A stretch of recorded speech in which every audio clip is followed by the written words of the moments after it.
ਬੰਦੋਂ ਕਰ ਅਨੁਰਾਗੋ। ਏਕ ਓੰਕਾਰ ਸਤਿਗੁਰੂ ਤੇ ਪ੍ਰਸਾਦ ਸਚ ਹੋਏ। ਵਾਹਿਗੁਰੂ ਜੀ ਕੀ ਫਤਿਹ ਹੈ। ਵਿਘਨ ਵਿਨਾਸ਼ਨ ਸ੍ਰੀ ਵਾਹਿਗੁਰੂ ਜੀ ਕੀ ਫਤਿਹ ਹੈ। ਵਿਘਨ ਵਿਨਾਸ਼ਨ ਸੋਏ। ਵਾਲੀਏ ਕੁਲ ਆਲਮ ਸਰਵਰੇ ਕਾਇਨਾਤ ਜੁਗੋ ਜੋਗੇ ਅਟਲ। ਗੁਰੂ ਗ੍ਰੰਥ ਸਾਹਿਬ ਪਾਤਸ਼ਾਹ ਜੀਆਂ ਦੀ ਪਵਿੱਤਰ ਪਾਵਨ ਹਜ਼ੂਰੀ ਅੰਦਰ ਸੁਭਾਈਮਾਨ ਹੋ ਰਹੀ ਗੁਰੂ ਕੀ ਸੰਗਤ ਆਪ ਸੰਗਤਾਂ ਨੇ ਸਤਿਗੁਰਾਂ ਦੇ ਦਰਬਾਰ ਵਿੱਚ ਬੈਠ ਕੇ ਗੁਰਬਾਣੀ ਦੇ ਕੀਰਤਨ ਹਰ ਜਸ ਸਰਵਣ ਕੀਤੇ। ਗੁਰੂ ਗੋਬਿੰਦ ਸਿੰਘ ਮਹਾਰਾਜ ਜੀਆਂ ਦੇ ਜੀਵਨ ਦੀ ਕਥਾ ਆਪਾਂ ਲੜੀਵਾਰ ਸਰਵਣ ਕਰ ਰਹੇ ਹਾਂ। ਪਿਛਲੇ ਦੀਵਾਨ ਦੇ ਅੰਦਰ ਸਰਵਣ ਕੀਤਾ ਹੈ ਭੀਖਣ ਸ਼ਾਹ ਨਾਮ ਦਾ ਜੋ ਪੀਰ ਹੈ, ਪੰਜਾਬ ਦੀ ਧਰਤੀ ਤੋਂ ਚੱਲ ਕੇ ਪਟਨਾ ਸਾਹਿਬ ਵਿਖੇ ਪਹੁੰਚਾ। ਵਾਰ-ਵਾਰ ਬੇਨਤੀਆਂ ਕਰਦਾ ਹੈ ਕਿ ਮੈਨੂੰ ਗੋਬਿੰਦ ਰਾਏ ਜੀਆਂ ਦੇ ਦਰਸ਼ਨ ਕਰਵਾਏ ਜਾਣ। ਪਹਿਲਾਂ ਤੇ ਪਰਿਵਾਰ ਨੇ ਮਿਲਣ ਤੋਂ ਮਨਾ ਕਰ ਦਿੱਤਾ, ਨਾ ਕਰ ਦਿੱਤੀ ਹੈ, ਪਰ ਪੀਰ ਦੀ ਭਾਵਨਾ ਵੇਖ ਕੇ ਅੱਜ ਉਸ ਨੂੰ ਦਰਸ਼ਨ ਕਰਾਉਣ ਦਾ ਸਮਾਂ ਤੇ ਦਿਨ ਚੁਣਿਆ ਗਿਆ। ਸੋਹਣਾ ਦੀਵਾਨ ਸਜਿਆ, ਸੰਗਤਾਂ ਦਰਸ਼ਨ ਕਰਕੇ ਹਟ ਗਈਆਂ। ਹੁਣ ਇਹ ਜਿਹੜਾ ਪੀਰ ਭੀਖਣ ਸ਼ਾਹ ਹੈ ਇਹ ਦਰਸ਼ਨ ਕਰਨ ਵਾਸਤੇ ਅੱਗੇ ਵਧਿਆ। ਇਹਨੇ ਹੱਥ ਜੋੜੇ ਨੇ, ਬੜੀ ਨਿਮਰਤਾ ਦੇ ਨਾਲ ਬੇਨਤੀ ਕਰਨ ਲੱਗਾ, ਕਹਿਣ ਲੱਗਾ ਜਿਸ ਤਰ੍ਹਾਂ ਤੁਸੀਂ ਗੁਰੂ ਨਾਨਕ ਸਾਹਿਬ ਦੇ ਰੂਪ ਵਿੱਚ ਰਾਏ ਬਲਾਰ ਦਾ ਭਲਾ ਕੀਤਾ ਹੈ, ਇਸੇ ਤਰ੍ਹਾਂ ਦੌਲਤ ਨਵਾਬ ਖਾਨ ਦਾ ਭਲਾ ਕੀਤਾ ਹੈ। ਮਹਾਰਾਜ ਮੈਂ ਵੀ ਆਪ ਜੀਆਂ ਦੀ ਸ਼ਰਨ ਵਿੱਚ ਆਇਆ, ਆਪ ਜੀ ਕਿਰਪਾ ਕਰਕੇ ਮੈਨੂੰ ਵੀ ਤਾਰਨਾ ਕਰੋ। ਇਹ ਅੱਗੇ ਹੋਰ ਕਿਹੜੀਆਂ ਬੇਨਤੀਆਂ ਕਰਦਾ ਇਹ ਆਪਾਂ ਅੱਜ ਸਰਵਣ ਕਰਾਂਗੇ। ਆਓ ਮਿਲ ਕੇ ਆਖੀਏ ਸਤਨਾਮ ਸ੍ਰੀ ਵਾਹਿਗੁਰੂ ਸਾਹਿਬ ਜੀ। ਅਪਰ ਹਿੰਦੂ ਤੁਰਕਨ ਕਿਆ ਗਿਣਤੀ। ਉਹ ਕਹਿਣ ਲੱਗਾ ਮਹਾਰਾਜ ਜੀਓ ਆਪ ਜੀਆਂ ਨੇ ਮੁਲਤਾਨ ਦੇ ਪੀਰਾਂ ਨੂੰ ਵੀ ਤਾਰਿਆ ਹੈ। ਕੱਲ੍ਹ ਦੇ ਦੀਵਾਨ ਵਿੱਚ ਆਪਾਂ ਇਹ ਸਾਖੀ ਇਤਿਹਾਸ ਸਰਵਣ ਕੀਤਾ ਸੀ ਵੀ ਮੁਲਤਾਨ ਦੇ ਪੀਰਾਂ ਨੇ ਸਵਾਲ ਕੀਤਾ ਸੀ, ਸਤਿਗੁਰਾਂ ਨੇ ਸਵਾਲ ਦਾ ਜਵਾਬ ਵੀ ਦਿੱਤਾ, ਉਪਦੇਸ਼ ਦੇ ਕੇ ਭਲਾ ਕੀਤਾ। ਇਹ ਪੀਰ ਭੀਖਣ ਸ਼ਾਹ ਕਹਿ ਰਿਹਾ ਮਹਾਰਾਜ ਹਿੰਦੂ ਕਿੰਨਿਆਂ ਕੁ ਦਾ ਆਪ ਜੀ ਨੇ ਭਲਾ ਕੀਤਾ, ਉਹਨਾਂ ਦੀ ਗਿਣਤੀ ਕੋਈ ਨਹੀਂ ਹੈ।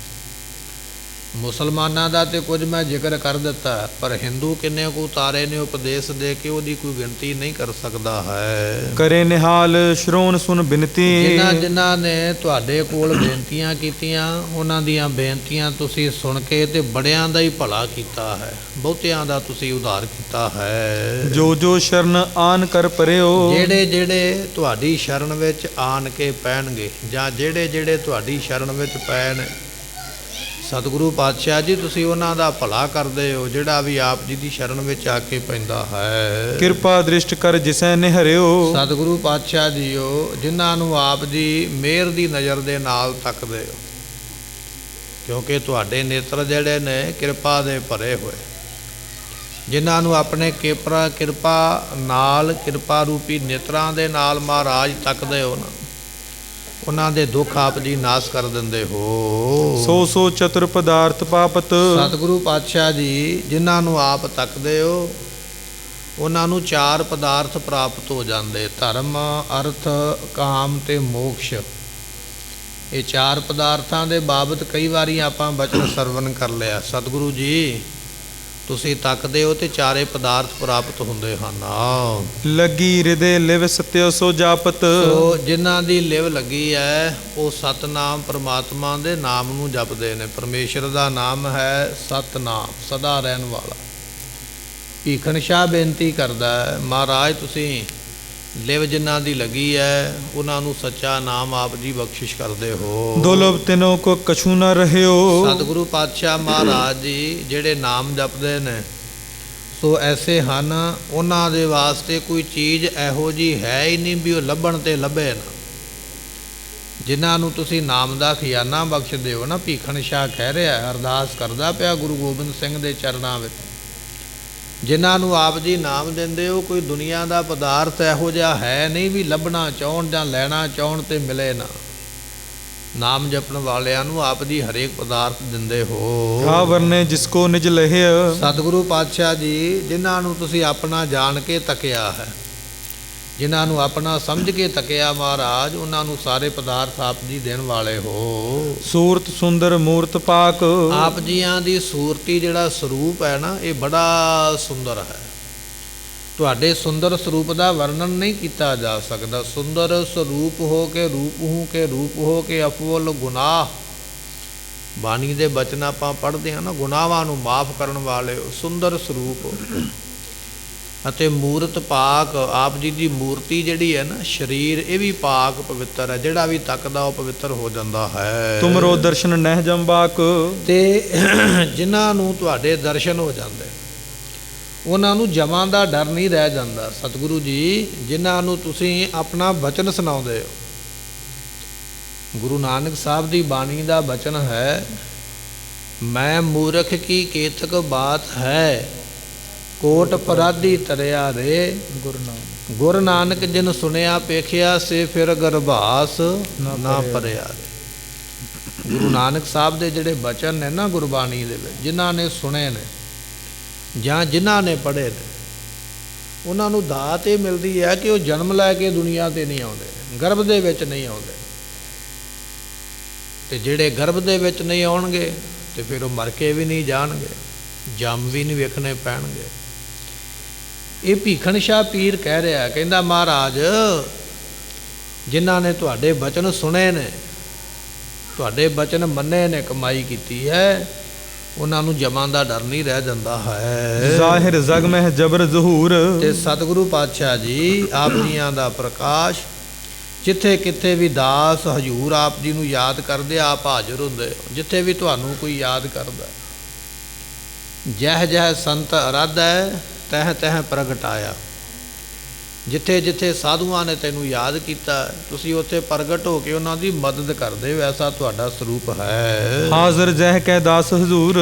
ਤੇ ਸਤਿਗੁਰੂ ਪਾਤਸ਼ਾਹ ਮਹਾਰਾਜ ਜੀਓ ਆਪ ਜੀ ਆਪਣੇ ਦਾਸਾਂ ਨੂੰ ਹਮੇਸ਼ਾ ਹਾਜ਼ਰ ਹੋ ਕੇ ਪ੍ਰਾਪਤ ਹੁੰਦੇ ਹੋ। ਗਾਫਲ ਗੰਜ ਗਰੀਬ ਨਿਵਾਜ। ਤੇ ਸਤਿਗੁਰੂ ਪਾਤਸ਼ਾਹ ਮਹਾਰਾਜ ਜੀਓ ਆਪ ਜੀ ਐਸੇ ਹੋ ਕਿ ਆਪਣੇ ਜਿਹੜੇ ਸੇਵਕ ਨੇ ਨਾ, ਗਾਫਲ ਗੰਜ ਜਿਹੜੇ ਤੁਹਾਡੇ ਸੇਵਕ ਨੇ ਪਾਤਸ਼ਾਹ ਜੀ, ਆਦ ਤੋਂ ਮੁੱਢ ਤੋਂ ਹੀ ਤੁਸੀਂ ਉਹਨਾਂ ਦੇ ਦੁੱਖਾਂ ਨੂੰ ਤੋੜਨ ਵਾਲੇ ਹੋ, ਨਾਸ਼ ਕਰਨ ਵਾਲੇ ਹੋ। ਤੇ ਜਿਹੜੇ ਗਾਫਲ ਨੇ ਨਾ, ਬੇਸੁਰਤ, ਨਹੀਂ ਰੱਬ ਨੂੰ ਮੰਨਣ ਵਾਲੇ ਪਾਪੀ, ਉਹਨਾਂ ਦਾ ਤੁਸੀਂ ਨਾਸ਼ ਕਰਨ ਵਾਲੇ, ਤੇ ਗਰੀਬਾਂ ਨੂੰ ਤੁਸੀਂ ਨਵਾਜਣ ਵਾਲੇ ਹੋ। ਇਹ ਕਦੀਮ ਤੁਮ ਕਰਤੇ ਕਾਜ। ਕਦੀਮ ਤੋਂ ਭਾਵ ਹੁੰਦਾ ਮੁੱਢ ਤੋਂ, ਮੁੱਢ ਤੋਂ ਹੀ ਤੁਸੀਂ ਇਹ ਕੰਮ ਕਰਦੇ ਆਏ ਹੋ। ਪਾਪੀਆਂ ਦਾ ਨਾਸ਼ ਕਰਦੇ ਹੋ, ਦੁਸ਼ਟਾਂ ਦਾ ਨਾਸ਼ ਕਰਦੇ ਹੋ, ਸੰਤਾਂ ਦੀ ਰੱਖਿਆ ਕਰਦੇ ਹੋ।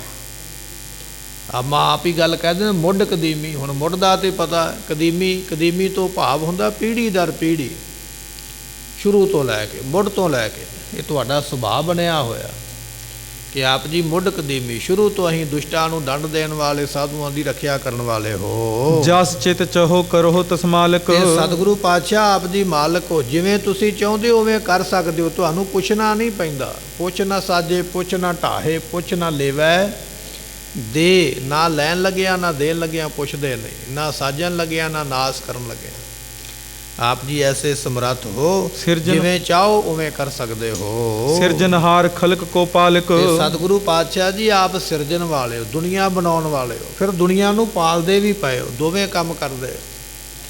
ਪਹਿਲਾਂ ਦੁਨੀਆ ਬਣਾਉਂਦੇ ਹੋ, ਫਿਰ ਦੁਨੀਆ ਪਾਲਦੇ ਹੋ। ਆਪ ਜੀ ਪਾਲਣ ਵਾਲੇ ਵੀ ਆਪ ਹੋ, ਨਾਸ਼ ਕਰਨ ਵਾਲੇ ਵੀ ਆਪ ਹੋ। ਲੱਗਿਓ ਆਨ ਮੈਂ ਕਦਮ ਤੁਮਾਰੇ। ਇਹ ਭੀਖਣ ਸ਼ਾਹ ਬੇਨਤੀ ਕਰਦਾ, ਕਿਵੇਂ ਅਰਦਾਸ ਕਰਨੀ ਚਾਹੀਦੀ ਹੈ, ਸਾਨੂੰ ਅੱਜ ਸਿੱਖ ਲੈਣਾ ਚਾਹੀਦਾ। ਕਿਵੇਂ ਅਰਦਾਸ ਕਰਨੀ ਚਾਹੀਦੀ ਹੈ? ਇਹ ਅਰਦਾਸ ਕਰਨ ਤੋਂ ਪਹਿਲਾਂ ਗੁਰੂ ਦੇ ਗੁਣ ਗਾਉਂਦਾ ਪਿਆ। ਮਹਾਰਾਜ ਜੀ ਇਹ ਜਿੰਨੇ ਆਪਾਂ ਬਚਨ ਪਹਿਲਾਂ ਸਰਵਨ ਕਰ ਲੈਣ, ਜਿਨ੍ਹਾਂ ਦਾ ਧਿਆਨ ਜੁੜਿਆ ਉਹਨਾਂ ਨੇ ਕਰ ਲਿਆ। ਜਿਨ੍ਹਾਂ ਦਾ ਨਹੀਂ ਜੁੜਿਆ ਉਹਨਾਂ ਨੂੰ ਪਤਾ ਨਹੀਂ ਲੱਗਾ ਹੁਣ। ਪਰ ਜਿਨ੍ਹਾਂ ਨੇ ਸੁਣ ਲਿਆ ਨੇ ਇਹ ਬੇਨਤੀ ਕਰਨ ਦੀ ਜਾਚਨਾ ਦੱਸੀ ਹੈ ਸਾਨੂੰ ਭੀਖਣ ਸ਼ਾਹ ਨੇ ਵੀ ਬੇਨਤੀ ਕਿਵੇਂ ਕਰਨੀ ਚਾਹੀਦੀ। ਕਹਿੰਦਾ ਪਾਤਸ਼ਾਹ ਜਿਵੇਂ ਤੁਸੀਂ ਬਾਕੀਆਂ ਦਾ ਭਲਾ ਕੀਤਾ ਮੈਂ ਵੀ ਤੁਹਾਡੇ ਚਰਨਾਂ ਦੀ ਸ਼ਰਨ ਵਿੱਚ ਆ ਕੇ ਲੱਗਿਆ ਹਾਂ। ਬੁਝੋ ਹਿਰਦੇ ਮਨੋਰਥ ਸਾਰੇ। ਤੇ ਸਤਿਗੁਰੂ ਪਾਤਸ਼ਾਹ ਜੀ ਤੁਹਾਨੂੰ ਦੱਸਣ ਦੀ ਲੋੜ ਨਹੀਂ ਹੈ, ਤੁਸੀਂ ਹਿਰਦੇ ਦੇ ਮਨੋਰਥ ਆਪਣੇ ਆਪ ਹੀ ਜਾਣ ਲੈਂਦੇ ਹੋ। ਦੱਸੀਦਾ ਤੇ ਦੁਨੀਆ ਦੇ ਬੰਦੇ ਨੂੰ ਹੈ, ਤੁਸੀਂ ਤੇ ਨਿਰੰਕਾਰ ਹੋ, ਪਰਮੇਸ਼ਰ ਹੋ, ਤੁਹਾਨੂੰ ਆਪਣੇ ਆਪ ਪਤਾ, ਦੱਸਣ ਦੀ ਲੋੜ ਨਹੀਂ ਹੈ। ਆਪਣੇ ਪੰਥ ਵਿਖੇ ਮਮ ਟੁਕਰਾ। ਤੇ ਸਤਿਗੁਰੂ ਪਾਤਸ਼ਾਹ ਜੀ ਉਹ ਜਿਹੜਾ ਤੁਹਾਡਾ ਪੰਥ ਹੈ ਨਾ, ਜਿਹੜਾ ਤੁਸੀਂ ਪੰਥ ਸਾਜਣਾ, ਪੰਥ ਬਣਾਉਣਾ ਹੈ, ਤੇ ਮੇਰਾ ਕੁਝ ਕੁ ਸਬੰਧ ਉਹਦੇ ਨਾਲ ਬਣਾ ਦਿਓ। ਕਿੱਡੀ ਵੱਡੀ ਦਾਤ ਮੰਗਦਾ ਪਿਆ। ਤੁਸੀਂ ਪੰਥ ਸਾਜੋਗੇ ਮੈਨੂੰ ਪਤਾ, ਪਰ ਇੱਕ ਛੋਟਾ ਜਿਹਾ ਟੁਕੜਾ ਆਪਣੇ ਪੰਥ ਦਾ ਉਹ ਮੈਨੂੰ ਦੇ ਦਿਓ। ਮੈਨੂੰ ਇੱਕ ਆਪਣੇ ਪੰਥ ਦਾ ਹਿੱਸਾ ਬਣਾ ਲਵੋ। ਕਿਸੇ ਤਰ੍ਹਾਂ ਵੀ ਸੇਵਾ ਦੇ ਕੇ ਮਹਾਰਾਜ ਨਿਵਾਜਣਾ ਕਰੋ। ਜੇ ਰਾਖੋ ਤੁਮ ਕਰੋ ਨਾ ਉਖਰਾ। ਤੇ ਸਤਿਗੁਰੂ ਪਾਤਸ਼ਾਹ ਮਹਾਰਾਜ ਜੀਓ ਜੇ ਆਪ ਜੀ ਕਿਰਪਾ ਕਰਕੇ ਮੈਨੂੰ ਰੱਖ ਲਓ, ਮੈਨੂੰ ਆਪਣੇ ਨਾਲ ਮਿਲਾ ਲਓ, ਤੇ ਪਾਤਸ਼ਾਹ ਜੀਓ ਤੁਹਾਡੇ ਪ੍ਰਤਾਪ ਦੇ ਨਾਲ ਤੁੜਕਾਂ ਦੀ ਜੜ ਕੱਟੀ ਜਾਣੀ ਹੈ, ਪਰ ਆਪ ਜੀ ਰੱਖ ਲਓਗੇ ਤੇ ਮੈਂ ਬਚ ਜਾਵਾਂਗਾ। ਹੁਣ ਇਹ ਜਾਣਦਾ ਆਉਣ ਵਾਲੇ ਸਮੇਂ ਨੂੰ ਪੀਰ ਜਾਣਦਾ ਵੀ ਮਹਾਰਾਜ ਨੇ ਮੁਗਲਾਂ ਦੀ ਜੜ ਪੱਟਣੀ ਹੈ। ਤੇ ਜਦੋਂ ਮਹਾਰਾਜ ਨੇ ਆਖਿਆ ਵੀ ਮੁਗਲਾਂ ਦੀ ਜੜ ਪੱਟੀ ਗਈ ਹੈ ਤੇ ਮੈਂ ਵੀ ਤੇ ਮੁਗਲ ਹੀ ਆ ਨਾ, ਮੇਰੀ ਵੀ ਤੇ ਜੜ ਪੱਟੀ ਜਾਣੀ ਹੈ ਨਾ। ਮੈਂ ਮੰਗਦਾ ਤੁਹਾਡੇ ਕੋਲੋਂ ਇਹ ਆ, ਜਦੋਂ ਤੁਸੀਂ ਮੁਗਲਾਂ ਦੀ ਜੜ ਪੱਟੋਗੇ ਤੇ ਜੇ ਤੁਸੀਂ ਮੈਨੂੰ ਆਪਣਾ ਬਣਾ ਲੋਗੇ ਤੇ ਮੇਰੀ ਜੜ ਹਰੀ ਰਹੇਗੀ, ਫਿਰ ਮੇਰੀ ਨਹੀਂ ਨਾ ਪੱਟੀ ਜਾਏਗੀ, ਕਿਉਂਕਿ ਮੈਂ ਤੇ ਤੁਹਾਡਾ ਸੇਵਕ ਬਣ ਗਿਆ। ਮੈਂ ਤੁਹਾਡੇ ਕੋਲੋਂ ਇਹ ਮੰਗਦਾ ਪਿਆ ਹਾਂ, ਜਦੋਂ ਤੁਸੀਂ ਮੁਗਲਾਂ ਦੀ ਜੜ ਪੱਟਣੀ ਹੈ, ਗਰੀਬ ਨਵਾਜ਼ ਮੈਨੂੰ ਆਪਣਾ ਬਣਾ ਲਓ ਤਾਂ ਕਿ ਮੇਰੀ ਜੜ ਲੱਗੀ ਰਵੇ। ਇਹ ਬੇਨਤੀਆਂ ਗੋਬਿੰਦ ਰਾਏ ਦੇ ਅੱਗੇ ਪੀਰ ਭੀਖਣ ਸ਼ਾਹ ਕਰਦਾ ਹੈ। ਸਭ ਤੁਰਕਣ ਤੇ ਰੱਖੋ ਨਿਰਾਲਾ। ਸਤਿਗੁਰੂ ਪਾਤਸ਼ਾਹ ਜੀ ਮੈਨੂੰ ਦੂਜਿਆਂ ਮੁਸਲਮਾਨਾਂ ਵਰਗਾ ਨਾ ਸਮਝੋ, ਔਰੰਗਜ਼ੇਬ ਵਰਗਾ ਨਾ ਸਮਝੋ, ਮੈਨੂੰ ਇਸੇ ਤਰ੍ਹਾਂ ਵਜ਼ੀਰ ਖਾਨ ਵਰਗਾ ਨਾ ਸਮਝੋ। ਮੈਂ ਉਹਨਾਂ ਮੁਸਲਮਾਨਾਂ ਵਰਗਾ ਮੁਸਲਮਾਨ ਨਹੀਂ ਹਾਂ। ਧਰਮ ਭਾਵੇਂ ਸਾਡਾ ਇੱਕੋ ਹੀ ਹੈ, ਪਰ ਧਰਮ ਦੇ ਵਿੱਚ ਬੰਦੇ ਤੇ ਵੱਖੋ ਵੱਖਰੇ ਹੁੰਦੇ ਨੇ। ਹੁਣ ਸਾਰੇ ਤੇ ਨਹੀਂ ਸਿੱਖ ਧਰਮ ਦੇ ਬੰਦੇ ਚੰਗੇ, ਤੇ ਸਾਰੇ ਕਿਸੇ ਧਰਮ ਦੇ ਨਹੀਂ ਮਾੜੇ। ਮਹਾਰਾਜ ਜਦੋਂ ਤੁਸੀਂ ਬਚਨ ਕਰਨਾ ਹੈ, ਦੰਡ ਦੇਣੀ ਹੈ, ਸਜ਼ਾ ਦੇਣੀ ਹੈ, ਤੇ ਸਾਰਿਆਂ ਨੂੰ, ਤੇ ਸਾਰਿਆਂ ਵਿੱਚ ਤੇ ਫਿਰ ਮੈਂ ਵੀ ਆ ਗਿਆ। ਪਰ ਪਾਤਸ਼ਾਹ ਮੈਂ ਉਹਨਾਂ ਤੋਂ ਵੱਖਰਾ ਹਾਂ, ਮੈਂ ਤੇ ਤੁਹਾਡਾ ਸੇਵਕ ਬਣਨਾ ਚਾਹੁੰਦਾ। ਮੈਨੂੰ ਸੇਵਕ ਬਣਾਓ, ਉਹਨਾਂ ਦੇ ਨਾਲ ਮਿਲ ਕੇ ਮੈਨੂੰ ਦੰਡ ਨਾ ਦੇਣਾ ਕਰੋ। ਮੋਹ ਪਰ ਕਰਕੇ ਕਰਮ ਕਿਰਪਾਲਾ। ਸਤਿਗੁਰੂ ਪਾਤਸ਼ਾਹ ਮੇਰੇ ਤੇ ਕਿਰਪਾ ਕਰੋ। ਕਰਮ ਤੋਂ ਭਾਵ ਹੁੰਦਾ ਰਹਿਮ ਕਰੋ, ਰਹਿਮ ਕਰੋ ਮਹਾਰਾਜ, ਰਹਿਮ ਕਰੋ ਮੇਰੇ ਤੇ ਕਿਰਪਾ ਕਰਨੀ ਕਰੋ। ਤੋ ਅਬ ਪਤਾ ਮੋਹਿ ਕੋ ਦਈਏ। ਤੇ ਮੈਨੂੰ ਹੁਣ ਪਤਾ ਦਿਓ। ਪਤਾ ਤੋਂ ਭਾਵ ਹੁੰਦਾ ਨਿਸ਼ਾਨੀ, ਕੋਈ ਨਿਸ਼ਾਨੀ ਦਿਓ ਮੈਨੂੰ ਪਤਾ ਕਿਵੇਂ ਲੱਗੇ। ਕਿਉਂਕਿ ਆਪਾਂ ਸਾਰੇ ਹੀ ਜਾਣਦੇ ਹਾਂ ਬੱਚਾ ਕੋਈ ਵੀ ਜਨਮ ਲੈਂਦਾ ਉਹ ਜੰਮਦਿਆਂ ਨਹੀਂ ਬੋਲਦਾ, ਕਈ ਮਹੀਨੇ ਸਾਲ ਲੱਗ ਜਾਂਦੇ ਫਿਰ ਜਾ ਕੇ ਬੋਲਣਾ ਸ਼ੁਰੂ ਕਰਦਾ। ਹੁਣ ਪੀਰ ਦੀ ਮਨਸ਼ਾ ਇਹ ਆ ਵੀ ਤੁਸੀਂ ਉਹ ਕੁਝ ਦਿਨਾਂ ਦੇ, ਹਫ਼ਤੇ 10 ਦਿਨਾਂ ਦੇ ਮਹਾਰਾਜ ਹੋਣਗੇ। ਜਦੋਂ ਭੀਖਣ ਸ਼ਾਹ ਗਿਆ, ਪਰ ਕਹਿੰਦਾ ਮੈਨੂੰ ਹੁਣੇ ਨਿਸ਼ਾਨੀ ਦਿਓ ਵੀ ਤੁਸੀਂ ਮੈਨੂੰ ਆਪਣਾ ਸੇਵਕ ਬਣਾਉਂਦੇ ਹੋ, ਨਿਸ਼ਾਨੀ ਦੇ ਦਿਓ। ਮੈਨੂੰ ਆਪ ਜੀ ਬਚਾਓਗੇ ਵੀ ਮੈਨੂੰ ਨਿਸ਼ਾਨੀ ਦੇ ਦਿਓ, ਕਿਰਪਾ ਕਰਕੇ ਮੈਨੂੰ ਕੋਈ ਨਿਸ਼ਾਨੀ ਦਿਖਾਓ ਤਾਂ ਕਿ ਮੈਨੂੰ ਯਕੀਨ ਹੋ ਜਾਵੇ। ਮਮ ਔਰ ਅੰਤਰ ਕੀ ਲਖ ਲਈਏ। ਤੇ ਮਹਾਰਾਜ ਮੇਰੇ ਅੰਦਰ ਦੀ ਜਾਣ ਲਓ ਨਾ, ਮੇਰੇ ਅੰਦਰ ਕੀ ਹੈ, ਮੇਰੇ ਮਨ ਵਿੱਚ ਕੀ ਹੈ। ਮੇਰੇ ਮਨ ਦੀ ਜਾਣ ਕੇ ਮੈਂ ਜੋ ਬੇਨਤੀਆਂ ਕੀਤੀਆਂ ਮਨੋ ਕੀਤੀਆਂ ਨੇ, ਆਪਣੇ ਮਨ ਚੋਂ ਕੀਤੀਆਂ। ਤੁਸੀਂ ਜਾਣਨ ਵਾਲੇ ਹੋ ਮਹਾਰਾਜ, ਜਾਣ ਲੈਣਾ ਕਰੋ। ਇਤਿਆਦਿਕ ਕਹਿ ਕਰ ਇੱਕ ਕਟਕਾ। ਕਹਿਣ ਲੱਗੇ ਵੀ ਇਸ ਤਰ੍ਹਾਂ ਬੇਨਤੀਆਂ ਕਰਕੇ ਨਾ ਜਿਹੜਾ ਪੀਰ ਭੀਖਣ ਸ਼ਾਹ ਬੇਨਤੀਆਂ ਕਰਦਾ ਰਿਹਾ, ਇੱਕ ਘੜੀ ਭਾਰ ਕਹਿਣ ਲੱਗੇ ਉਸ ਵੇਲੇ ਮਿਰਤਕ ਕੀ ਲਘੂ ਲਘੂ ਦਵੈ ਘਟਕਾ। ਤੇ ਕਹਿਣ ਲੱਗੇ ਉਸ ਵੇਲੇ ਇਸਨੇ ਕੀ ਕੀਤਾ, ਮਿਰਤਕਾ ਨਾਮ ਹੈ ਮਿੱਟੀ ਦਾ। ਮਿੱਟੀ ਦੀਆਂ 2 ਕੁਜੀਆਂ, ਜਿਹਨੂੰ ਆਪਾਂ ਘੜਾ, ਛੋਟਾ ਘੜਾ ਕਹਿ ਦਿੰਦੇ, ਮਿੱਟੀ ਦੇ ਬਣੇ ਹੋਏ। ਕਹਿਣ ਲੱਗੇ ਉਹ ਜਿਹੜੇ 2 ਘਟਕਾ, ਜਿਹੜੀਆਂ 2 ਕੁਜੀਆਂ ਸਨ ਮਿੱਟੀ ਦੀਆਂ ਬਣੀਆਂ ਹੋਈਆਂ, ਕਹਿਣ ਲੱਗੇ ਉਹ ਇਸਨੇ ਫੜੀਆਂ ਹਨ। ਤਿੰਨ ਮਹਿ ਪਾਏ ਮਧੁਰ ਪਕਵਾਨ। ਉਹਦੇ ਵਿੱਚ ਮਿੱਠੇ ਪਕਵਾਨ ਪਾਏ। ਪੀਰ ਭੀਖਣ ਸ਼ਾਹ ਪਹਿਲਾਂ ਬੇਨਤੀਆਂ ਕਰਦਾ, ਆਪਾਂ ਸੁਣੀਆਂ, ਹੁਣ ਸਵਾਲ ਕਰਦਾ ਪਿਆ। ਸਵਾਲ ਇਹਨੇ ਜਿਹੜਾ ਕੀਤਾ, ਸਵਾਲ ਵੀ ਇਹ ਜਾਣਦਾ ਔਰ ਉੱਤਰ ਕੀ ਦਿੱਤਾ ਉਹ ਵੀ ਇਹੋ ਜਾਣਦਾ, ਕਿਸੇ ਨੂੰ ਪਤਾ ਨਹੀਂ ਲੱਗਣਾ, ਗੁੱਝੀ ਰਮਜ ਹੈ ਨਾ। ਕਹਿਣ ਲੱਗੇ 2 ਕੁਜੀਆਂ ਲੈ ਲਈਆਂ, ਮਿੱਠੇ ਪਕਵਾਨ ਉਹਦੇ ਵਿੱਚ ਪਾਏ ਹਨ। ਸੇਤ ਬਸਤਰ ਮੁਖ ਬੰਧਨ ਠਾਨ। ਤੇ ਕਹਿਣ ਲੱਗੇ ਚਿੱਟੇ ਬਸਤਰ ਦੇ ਨਾਲ ਉਹ ਟਕੀਆਂ ਹੋਈਆਂ। ਤੇ ਉਸ ਵੇਲੇ ਕਹਿਣ ਲੱਗੇ ਇਸ ਨੇ ਫਿਰ ਨਮਸਕਾਰ ਕਰਕੇ ਪ੍ਰਥਮ ਮੁਰੀਦ ਨਿਕਟ ਮੰਗਵਾਈ। ਇਹਨੇ ਪਹਿਲਾਂ ਹੀ ਆਪਣੇ ਚੇਲਿਆਂ ਨੂੰ ਕਹਿ ਛੱਡਿਆ ਸੀ। ਜਿਹੜੇ ਚੇਲੇ ਨਾਲ ਦੋ ਸੇਵਕ ਗਏ ਨਾ ਭੀਖਣ ਸ਼ਾਹ ਨੇ, ਉਹਨਾਂ ਨੂੰ ਪਹਿਲਾਂ ਹੀ ਕਿਹਾ ਸੀ 2 ਕੁੱਜੀਆਂ ਤਿਆਰ ਕਰਕੇ ਰੱਖੋ, ਦੋਨਾਂ ਦੇ ਮੂੰਹ ਢੱਕ ਕੇ ਰੱਖਣੇ ਨੇ। ਜਦੋਂ ਮੈਂ ਤੁਹਾਨੂੰ ਬੁਲਾਵਾਂਗਾ ਤੁਸੀਂ ਉਹ 2 ਛੋਟੀਆਂ ਕੁੱਜੀਆਂ ਲੈ ਕੇ ਉਸੇ ਵੇਲੇ ਆ ਜਾਣਾ। ਤਿਆਰੀ ਪਹਿਲਾਂ ਹੀ ਹੈ। ਹੁਣ ਇਹਨੇ ਅਰਦਾਸ ਕੀਤੀ ਹੈ ਤੇ ਮਗਾਉਣ ਵਾਸਤੇ ਹੁਣ ਆਪਣੇ ਚੇਲਿਆਂ ਨੂੰ ਉਸ ਵੇਲੇ ਕਹਿੰਦਾ ਲੈ ਕਰ ਸੋ ਨਿਜ ਹਾਥ ਉਚਾਈ। ਤੇ ਕਹਿਣ ਲੱਗੇ ਚੇਲਾ ਇਹਦਾ ਸੇਵਕ ਭੀਖਣ ਸ਼ਾਹ ਦਾ, ਉਹਨੇ ਕੁੱਜੀਆਂ ਤਿਆਰ ਕੀਤੀਆਂ, ਲਿਆ ਕੇ ਦੋਨੇ ਭੀਖਣ ਸ਼ਾਹ ਨੂੰ ਫੜਾ ਦਿੱਤੀਆਂ। ਤੇ ਭੀਖਣ ਸ਼ਾਹ ਪੀਰ ਨੇ ਉਹ ਦੋਵੇਂ ਕੁੱਜੇ ਜਿਹੜੇ ਸਨ ਮਿੱਟੀ ਦੇ ਬਣੇ ਹੋਏ ਛੋਟੇ ਆਪਣੇ ਹੱਥ ਵਿੱਚ ਫੜ ਲਏ ਹਨ। ਦਵੈ ਕਰ ਪਰ ਦੋਨੋਂ ਸੋ ਧਰਕੈ। ਤੇ ਕਹਿਣ ਲੱਗੇ ਉਸ ਵੇਲੇ ਇਹ ਕੀ ਚਾਹੁੰਦਾ ਹੈ ਵੀ ਸਤਿਗੁਰੂ ਪਾਤਸ਼ਾਹ ਮਹਾਰਾਜ ਜੀਓ, ਇਹ 2 ਕੁੱਜੇ ਨੇ। ਵਿਦਵਾਨ ਕਹਿੰਦੇ ਨੇ ਇੱਕ ਦੇ ਵਿੱਚ ਦੁੱਧ ਪਾਇਆ, ਇੱਕ ਵਿੱਚ ਪਾਣੀ ਪਾਇਆ। ਦੁੱਧ ਜਿਹੜਾ ਵਿੱਚ ਪਾਇਆ ਸੀ ਉਹ ਇਸ ਨੇ ਬਣਾਈ ਸੀ ਮੁਸਲਮਾਨਾਂ ਦੀ, ਕਿਉਂਕਿ ਦੁੱਧ ਵਿੱਚ ਤਾਕਤ ਹੁੰਦੀ ਹੈ ਤੇ ਇਸ ਵੇਲੇ ਮੁਸਲਮਾਨਾਂ ਦਾ ਰਾਜ ਹੈ, ਉਹ ਤਾਕਤਵਰ ਨੇ। ਇਹ ਨਿਸ਼ਾਨੀ ਬਣਾਈ ਵੀ ਜਿਹਦੇ ਵਿੱਚ ਜਿਸ ਕੁੱਜੀ ਵਿੱਚ ਦੁੱਧ ਹੈ ਉਹ ਮੁਸਲਮਾਨਾਂ ਦੀ ਹੈ। ਦੁੱਧ ਵਿੱਚ ਤਾਕਤ ਹੈ ਤੇ ਤਾਕਤਵਰ ਇਸ ਵੇਲੇ ਮੁਗਲ ਨੇ, ਉਹਨਾਂ ਦਾ ਰਾਜ ਹੈ। ਇੱਕ ਕੁੱਜੀ ਵਿੱਚ ਪਾਣੀ ਪਾਇਆ ਤੇ ਪਾਣੀ ਤੋਂ ਭਾਵ ਇਹ ਲੈ ਲਿਆ ਵੀ ਇਹ ਹਿੰਦੂਆਂ ਦੀ ਹੈ, ਕਿਉਂਕਿ ਉਹ ਸਾਰਿਆਂ ਵਿੱਚ ਹੀ ਰਲ ਮਿਲ ਜਾਂਦੇ, ਜਿੱਧਰ ਉਹਨੂੰ ਗਏ ਉੱਧਰ ਦੇ ਹੀ ਬਣ ਜਾਂਦੇ, ਪਾਣੀ ਵਿੱਚ ਸਾਰਿਆਂ ਵਿੱਚ ਰਲ ਜਾਂਦਾ। ਇਹ ਕੁੱਜੇ ਵਿੱਚ ਪਾਣੀ ਪਾ ਲਿਆ। 2 ਕੁੱਜੀਆਂ ਕਹਿੰਦੇ ਇਸ ਨੇ ਹੱਥ ਵਿੱਚ ਫੜੀਆਂ ਹਨ। ਸਤਿਗੁਰ ਕੀ ਸ਼ੁਭ ਸਿਫਤ ਉਚਰਕੈ। ਦੋਨੇ ਕੁੱਜੀਆਂ ਮਹਾਰਾਜ ਦੇ ਨੇੜੇ ਕੀਤੀਆਂ ਅਤੇ ਸਿਫਤ ਕਰਦਾ ਹੈ। 10ਵੇਂ ਪਾਤਸ਼ਾਹ ਮਹਾਰਾਜ ਦੀ ਭੀਖਣ ਸ਼ਾਹ ਵਡਿਆਈ ਕਰਦਾ ਹੈ। ਏਤ ਪਰਖਬੇ ਹਵੈ ਕਰ ਆਗਾ। ਹੁਣ ਪਰਖਣਾ ਚਾਹੁੰਦਾ, ਮਹਾਰਾਜ ਨੂੰ ਪਰਖਣਾ ਚਾਹੁੰਦਾ ਹੈ। ਜਾਣਦਾ ਤੇ ਹੈ ਵੀ ਇਹਨਾਂ ਨੇ ਨਵਾਂ ਇੱਕ ਧਰਮ ਰਚਨਾ ਹੈ। ਭੀਖਣ ਸ਼ਾਹ ਨੂੰ ਪਤਾ, ਕਿਉਂਕਿ ਬੰਦਗੀ ਵਾਲਾ। ਆਪਾਂ ਪਿੱਛੇ ਬਚਨ ਸਰਵਣ ਕੀਤਾ, ਜਿਹਨੂੰ ਇੱਥੇ ਬੈਠਿਆਂ ਇਹ ਪਤਾ ਲੱਗ ਗਿਆ ਵੀ ਪਟਿਆਲੇ ਦੇ ਵਿੱਚ ਪਰਮੇਸ਼ਰ ਨੇ ਜਨਮ ਲੈ ਲਿਆ, ਅਵਤਾਰ ਲੈ ਲਿਆ, ਤੇ ਉਹਨੂੰ ਇਹ ਵੀ ਤੇ ਪਤਾ ਨਾ ਵੀ ਆਉਣ ਵਾਲਾ ਸਮਾਂ ਕੀ ਹੋਵੇਗਾ। ਉਹ ਜਾਣਦਾ ਹੈ। ਹੁਣ ਪਰਖਣਾ ਚਾਹੁੰਦਾ ਵੀ ਮਹਾਰਾਜ ਕੀ ਕਰਨਗੇ। ਪਰਖਣ ਵਾਸਤੇ ਉਸ ਵੇਲੇ ਆਤ ਸਮੀਪ ਹਵੈ ਬੈ ਕੋਹ ਲਾਗਾ। ਤੇ ਕਹਿਣ ਲੱਗੇ ਬੜਾ ਨੇੜੇ ਹੋ ਗਿਆ, ਬਿਲਕੁਲ ਕੋਲ ਹੀ ਹੋ ਗਿਆ। ਪਹਿਲਾਂ ਤੇ ਦੂਰ ਖਲੋਤਾ ਸੀ, ਥੋੜਾ 1-2 ਕਦਮ ਪਿੱਛੇ ਹੋਵੇਗਾ, ਬੇਨਤੀਆਂ ਕਰਦਾ ਸੀ। ਪਰ ਹੁਣ ਮਹਾਰਾਜ ਦੇ ਹੱਥ ਤੇ ਨਿੱਕੇ ਨੇ ਨਾ, ਬਾਹਾਂ ਨਿੱਕੀਆਂ। ਜੇ ਹੁਣ 2 ਕਦਮਾਂ ਪਿੱਛੇ ਰਹੇਗਾ, ਜਿਹੜੀ ਇਹਦੇ ਮਨ ਦੀ ਇੱਛਾ ਉਹ ਕਿਸੇ ਨੂੰ ਪਤਾ ਨਹੀਂ ਹੈ, ਗੁਰੂ ਜਾਣਦਾ। ਆਪਣੇ ਮਨ ਦੀ ਇੱਛਾ ਪੂਰੀ ਕਰਨ ਵਾਸਤੇ ਹੁਣ ਇਹਨੂੰ ਨੇੜੇ ਹੋਣਾ ਪੈਣਾ, ਇੰਨਾ ਨੇੜੇ ਹੋਣਾ ਪੈਣਾ ਵੀ ਮਹਾਰਾਜ ਦੇ ਨਿੱਕੇ ਹੱਥ ਜਿਹੜੇ ਨੇ ਇਹਦੇ ਕੁੱਜਿਆਂ ਤੱਕ, ਘੜਿਆਂ ਤੱਕ ਪਹੁੰਚ ਜਾਣ। ਹੁਣ ਮਨਸ਼ਾ ਤੇ ਇਹਦੀ ਇਹ ਹੈ ਵਿਚਾਰੇ ਦੀ, ਆਪਣਾ ਸਵਾਲ ਲੈ ਕੇ ਅੱਗੇ ਵਧਿਆ। ਕਹਿਣ ਲੱਗੇ ਜਦੋਂ ਪੀਰ ਅੱਗੇ ਵਧਿਆ ਹੈ, ਪ੍ਰਭੂ ਬਿਰਾਜਿਤ ਮਾਤਲ ਅੰਕਾ। ਤੇ ਉਸ ਵੇਲੇ ਸਤਿਗੁਰੂ ਪਾਤਸ਼ਾਹ ਗੋਬਿੰਦ ਰਾਏ ਜੀ ਆਪਣੇ ਮਾਮਾ ਜੀ ਦੀ ਗੋਦੀ ਵਿੱਚ ਸਨ। ਮਾਮਾ ਜੀ ਨੇ ਚੁੱਕਿਆ ਹੋਇਆ ਸੀ ਆਪਣੇ ਭਾਣਜੇ ਨੂੰ, ਧੰਨ ਗੁਰੂ ਗੋਬਿੰਦ ਰਾਏ ਮਹਾਰਾਜ ਜੀਆਂ ਨੂੰ। ਸੁੰਦਰ ਦਰਸ਼ਨ ਮਦਨ ਮੈਂ ਅੰਕਾ। ਤੇ ਸਤਿਗੁਰੂ ਪਾਤਸ਼ਾਹ ਜੀਆਂ ਦੇ ਜਿਹੜੇ ਦਰਸ਼ਨ ਨੇ ਬਹੁਤ ਸੁੰਦਰ ਨੇ।